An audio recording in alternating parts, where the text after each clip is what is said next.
हमारे लिए favourite friend बनकर हमारे साथ उपस्थित है। साथियों, इंडोनेशिया हो या फिर भारत, हम दोनों ही देश विकास के लिए अधीर हैं और वाकई बहुत अधीर है। हमारे पास न रुकने का मौका है न थमने का। इंडोनेशिया की प्रगति के बारे में यहां अभी कुछ भारतीयों ने बताया है। हिंदुस्तान से मैं भी आपके लिए भारत की प्रगति की अनेक गाथाएं लेकर आया हूं। आप सुनना चाहते हैं ना? जरा आवाज जोर से आए तो पता चले। साथियों, आजकल आप जब भी भारत के बारे में सुनते हैं तो एक चर्चा सबसे पहले आती है। हेडलाइन बनती है भारत की इकोनॉमी।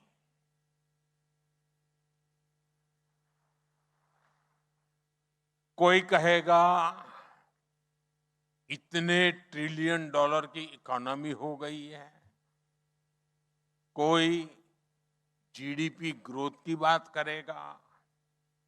कोई बताएगा कि पिछले 10-12 वर्षों में इकोनॉमी में इतना उछाल आ गया। आपको भारत की एक से बढ़कर एक उपलब्धियां सुनने मिलती है ना? बताइए तो। हाँ। आज भारत की अर्थव्यवस्था दुनिया की ग्रोथ को ड्राइव करने में बड़ी भूमिका निभा रही है। जब दुनिया पर कोरोना का इतना बड़ा संकट आया तो भी भारत की अर्थव्यवस्था ठप नहीं पड़ी। जब वेस्ट एशिया का इतना बड़ा संकट चल रहा था तब भी भारत की इकोनॉमी थमी नहीं, बल्कि पिछले वर्ष का जो लास्ट क्वार्टर मार्च में खत्म होता है तब हमारी ग्रोथ रेट 7.7% रही है।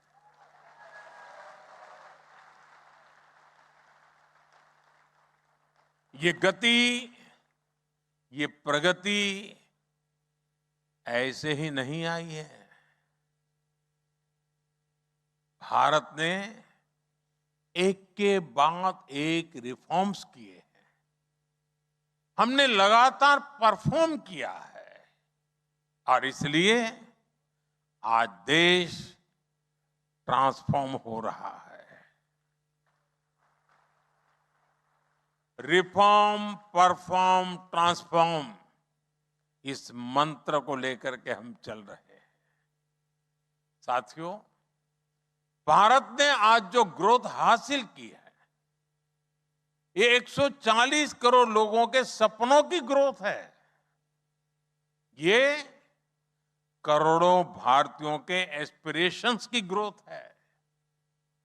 आप सभी भी उस सपने से अलग नहीं है। इंडोनेशिया में रहने वाला हर एक भारतीय उस सपने का साझेदार है। साथियों, भारत की ग्रोथ में जो स्पीड और स्केल है उसको एक लाइन में बताना हो तो मैं कहूंगा 1.4 बिलियन एस्पिरेशंस इन मोशन।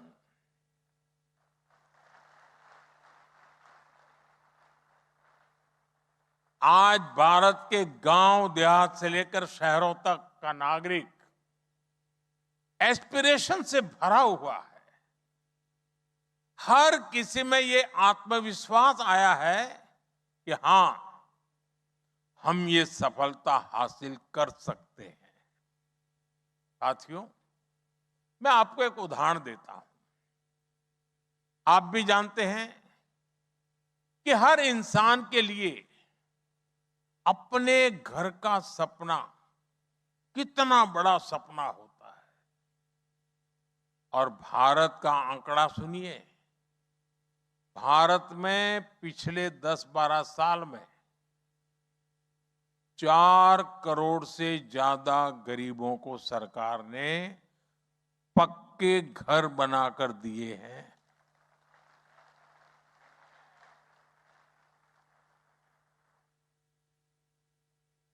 ये आंकड़ा इतना बड़ा है कि इतने तो कई देशों में कुल घरों की संख्या भी नहीं होती है। साथियों, जब लोगों को अपना घर मिलता है, एक सम्मानजनक जिंदगी मिलती है, तब इन करोड़ों भारतीयों की एस्पिरेशंस को गति मिलती है। ड्रीम्स मोशन में आते हैं। साथियों, मैं आपको भारत में सोशल सिक्योरिटी कवर का दिलचस्प आंकड़ा दूंगा।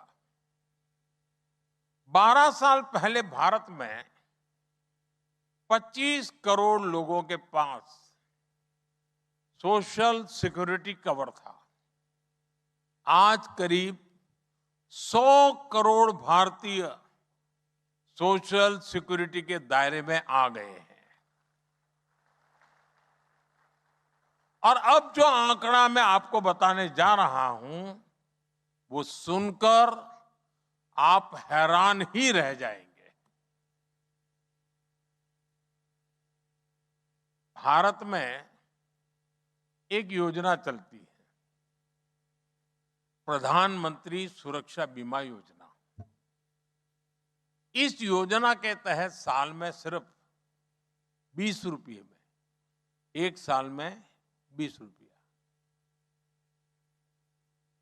सुनाई देता है ना? एक साल में सिर्फ 20 रुपये के प्रीमियम पर 2 लाख रुपए का एक्सीडेंटल इंश्योरेंस मिलता है।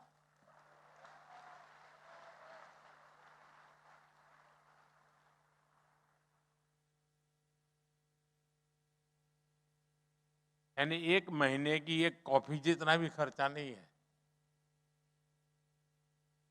दुनिया में ये कहीं मिले न मिले, लेकिन ये भारत में मिल रहा है। और इससे भारत के करीब 60 करोड़ लोग कवर्ड है। साथियों, एक दूसरी योजना भी है, पीएम जीवन ज्योति बीमा योजना। इस योजना में हर रोज के करीब एक दिन का 1.5 रुपया, हर रोज के करीब 1.5 रुपये के प्रीमियम पर लाइफ इंश्योरेंस मिलता है। एक रोज के सिर्फ 1.5 रुपया, यानी एक कॉफी भी 1.5 रुपये से ज्यादा कीमत लगती है। और भारत में अभी 28 करोड़ लोग इस योजना से जुड़े हैं। साथियों, सरकार की इन दोनों योजनाओं के तहत अब तक करीब 22,000 करोड़ रुपए का क्लेम लोगों को दिया जा चुका है। 22,000 करोड़, 22,000 करोड़ रुपीस। लोगों के जीवन में जब संकट आया तो सरकार उनकी साथी बनकर उनके साथ खड़ी रही है। साथियों, आज भारत में एक और ऐसी व्यवस्था बनी है जो अभूतपूर्व है, शानदार है। ये है डायरेक्ट बेनिफिट ट्रांसफर, डीबीटी। एक ऐसी फुल प्रूफ व्यवस्था है जिसमें बिना लीकेज लाभार्थियों तक पूरा पैसा पहुंच जाता है। अभी एक सज्जन आए थे, वो पूछ रहे थे कि बंगाल के लिए मेरा विजन क्या है। ये विजन है direct benefit transfer, no leakage, no cut की। और ये पैसे भी सीधे उनके बैंक अकाउंट में। आप कल्पना कर सकते हैं, बीते 12 साल में, ये आंकड़े जरा आपको चौंकाने वाले हैं, बीते 12 साल में 50 लाख करोड़ रुपए, 50 ट्रिलियन रुपीज की मदद डायरेक्ट लोगों के बैंक अकाउंट में भेजी जा चुकी है। 50 लाख करोड़ रुपए। साथियों, जब ऐसी व्यवस्था बनती है तब लोगों का भरोसा बढ़ता है, तब लोगों में आत्मविश्वास आता है, और तब 25 करोड़ भारतीय गरीबी को हरा करके, गरीबी को परास्त करके, गरीबी से बाहर निकल करके शान से जिंदगी जीने का आरंभ करते हैं।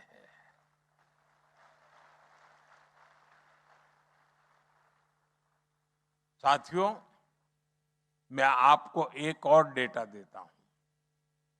आपने ये सुना होगा कि दुनिया की जितनी रियल टाइम डिजिटल पेमेंट्स होती है, उसकी करीब 50% अकेले भारत में होती है। दुनिया की 50%। आज भारत में हर दिन 75 करोड़ से अधिक डिजिटल ट्रांजैक्शन होते हैं। 75 करोड़ से अधिक। यानी डे टू डे लाइफ में कैश लेकर चलने की मजबूरी नहीं रही है। और हालात तो ये हो गए हैं कि लोग डेबिट कार्ड का पासवर्ड भूलने लगे हैं, बैंक एटीएम का पासवर्ड भूलने लगे हैं। बस यूपीआई से ही, मोबाइल फोन से ही काम हो रहा है। साथियों, जब सपने बड़े होते हैं तो सरकार के काम करने की स्पीड भी उतनी ही तेज हो जाती है। आज भारत में आप जाएंगे तो चारों तरफ हाईवे और एक्सप्रेसवे बनते हुए दिखाई देंगे। 12 वर्ष में हाईवे निर्माण की स्पीड 3 गुना बढ़ गई है। ये भी दुनिया में वन ऑफ द फास्टेस्ट है। इस दौरान भारत में एक्सप्रेसवे की लंबाई 100 किलोमीटर से बढ़कर 3000 किलोमीटर तक पहुंच चुकी है। और भारत के जो ये बड़े सपने हैं, इसको भारत का युवा ड्राइव कर रहा है। 12 साल में ग्लोबल क्यूएस रैंकिंग में भारतीय यूनिवर्सिटी की संख्या 11 से बढ़कर 50 से अधिक हो चुकी है। आज भारत के नौजवान बहुत बड़ी संख्या में पेटेंट फाइल कर रहे हैं, इनोवेशन को गति दे रहे हैं। इसलिए तो आज भारत 2 लाख से अधिक रजिस्टर्ड स्टार्टअप्स वाला देश है। 2 लाख से अधिक, करीब 125 यूनिकॉर्न्स वाला देश है। और तभी तो मैं कहता हूं कि भारत सिर्फ फास्टेस्ट ग्रोइंग इकोनॉमी नहीं है, भारत में billion plus dreams in motion है। साथियों, हम भारतीयों को ताजा खाना जरा ज्यादा पसंद होता है। गर्मा गर्म हो तो बात ही कुछ और होती है। इसलिए मैं भारत के सामर्थ्य का एक सबसे ताजा उदाहरण देता हूं, गर्मा गर्म। इंडोनेशिया आने से 2 दिन पहले यानी 4 जुलाई को मुझे एक ही दिन में देश को 1 लाख करोड़ रुपए से अधिक के प्रोजेक्ट सौंपने का अवसर मिला। एक दिन की बात कर रहा हूं मैं, 4 जुलाई की। 1 ट्रिलियन रुपीज के इंफ्रास्ट्रक्चर प्रोजेक्ट्स एक ही दिन में भारत इस स्केल पर काम कर रहा है। साथियों, भारत ने 4 जुलाई को एक बहुत बड़ी रिफाइनरी शुरू की है और इस रिफाइनरी में जो मटेरियल लगा है वो भी कम हैरान करने वाला नहीं है। इसमें जितना स्टील लगा है उससे 40 नए एफिल टावर बन जाते हैं। इतना स्टील लगा है कि 5 बुर्ज खलीफा तैयार हो जाते। इस रिफाइनरी के निर्माण में इतनी लंबी केबल यूज हुई है जिससे पूरी धरती के 2 चक्कर लगा सकते हैं। ऐसे ही अभियानों के कारण आज भारत रिफाइनिंग कैपेसिटी के मामले में दुनिया में टॉप 4 देशों में पहुंच चुका है। साथियों, 4 जुलाई को ही इस रिफाइनरी के अलावा जोधपुर में एक शानदार भव्य एयरपोर्ट शुरू हुआ।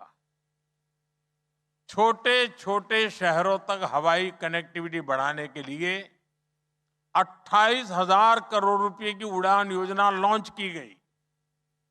जयपुर के मेट्रो नेटवर्क को इसी दिन विस्तार मिला और इसी दिन भारत के तीसरे सेमीकंडक्टर प्लांट ने भी काम शुरू कर दिया। यानी एनर्जी से लेकर कनेक्टिविटी और चिप मैन्युफैक्चरिंग तक भारत अनस्टॉपेबल है। साथियों, आज का भारत सिर्फ अपने सपने पूरे नहीं कर रहा, बल्कि हर मित्र देश के सपनों के साथ है। भारत सबका साथ, सबका विकास के मंत्र पर चलता है। इसलिए अपने पार्टनर्स के साथ मिलकर नए अवसर बनाता है और उन्हें भी नए अवसरों से जोड़ता है।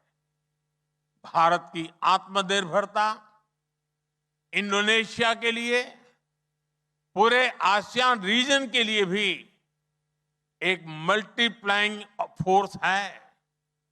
आप हेल्थ सेक्टर को ही लीजिए, आज दुनिया के हर 5 में से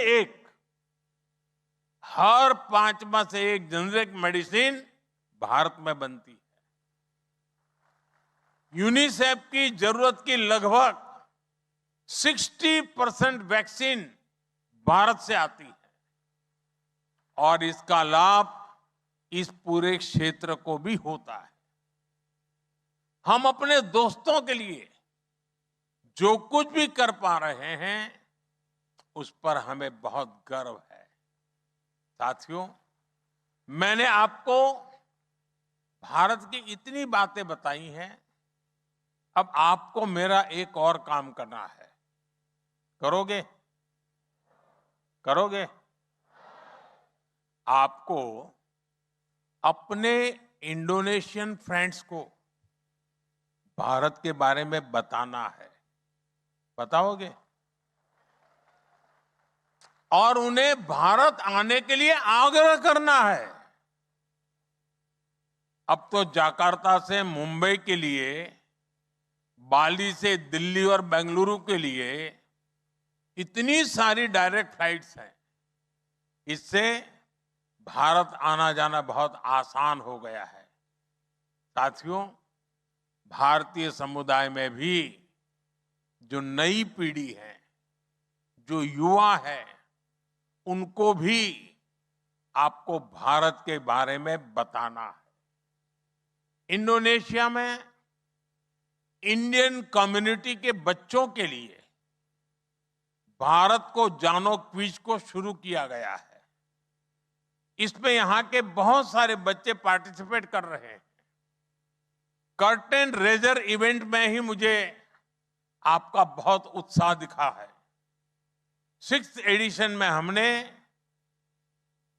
एग्जाम फॉर्मेट को छोड़कर अब इस पूरे कंपटीशन को गेमिफाइड किया है।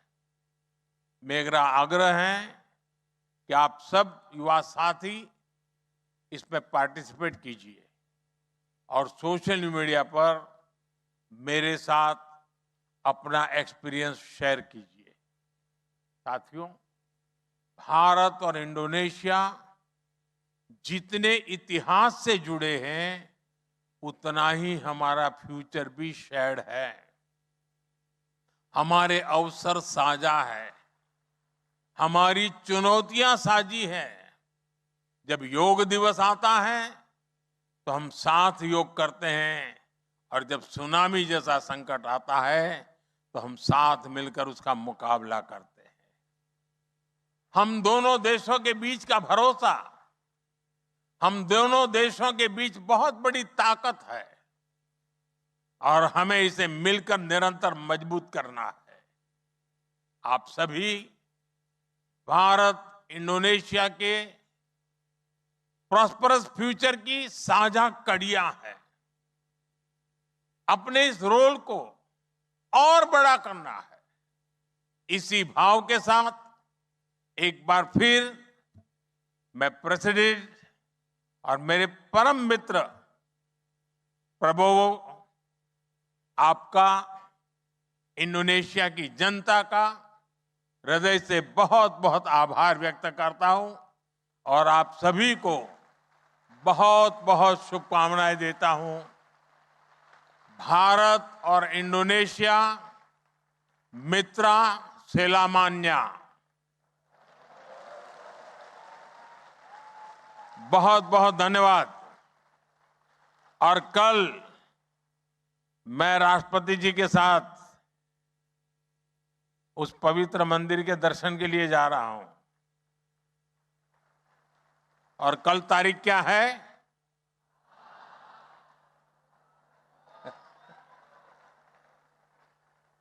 तो हमारा नाता भी इतना मजबूत है।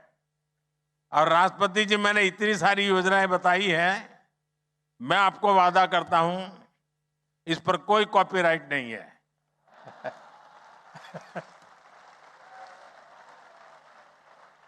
न कॉपीराइट है, न रॉयल्टी का कोई क्लेम है।